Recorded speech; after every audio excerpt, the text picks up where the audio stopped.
افغان ځواکونو پر وسلوالو طالبانو سخت ناتار جوړ کړی. څومره طالبان یې وژلي دي، طالبانو ته څومره تلفات اوښتي، افغان ځواکونو چیرته عملیات ترسره کړي، جزئیات یې په دې ویډیو کې راسره وګورئ او چینل سبسکرایب کړئ. السلام علیکم لیدونکو، ستړي مه شئ. د میوند قلي اردو مطبوعاتي مسؤل وایي چې افغان ځواکونو تېره ورځ د هلمند ولایت په نهر سراج ولسوالۍ کې پر طالبانو هوایي برید کړی چې د دوی د سرې قطعې قمندان حاجي سراجي، نظامي مسؤل مبشر او کلیدي غړی موسی کلیم په شمول یې 28 تنه وژلي او د قمندان یاسر په ګډون یې 26 نور ټپیان کړي دي. دغه راز افغان ځواکونو په یاد برید کې د طالبانو 4 پټن ځایونه هم له منځه وړي دي.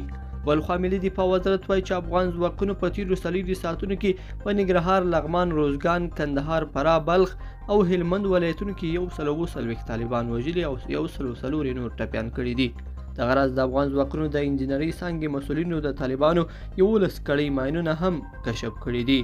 ملي دفاع وزارت په بل راپور کې وایي چې افغان ځواکونو د روزګان ولایت په چوري او خاص روزګان ولسوالیو کې د چڼهیزو عملیاتو په ترڅ کې 45 طالبان وژلي او 28 نور ټپیان کړي دي. دغه راز افغان ځواکونو په یادو عملیاتو کې د طالبانو 6 پټنځایونه هم له منځه وړي دي. بلخوا افغان ځواکونو د کندهار ولایت په میوند او شاولي کوټ ولسوالیو کې هم پر طالبانو عملیات ترسره کړي چې په نتیجه کې 11 طالبان وژلي او 9 نور ټپیان کړي دي. ملي دفاع وزارت څخه په خپره شوې خبرپاڼه کې راغلي چې په یادو عملیاتو کې افغان ځواکونو ته کوم زیان نه دی اوښتی، خو د طالبانو یو شمېر وسلې او مهمات هم له منځه وړل شوي دي.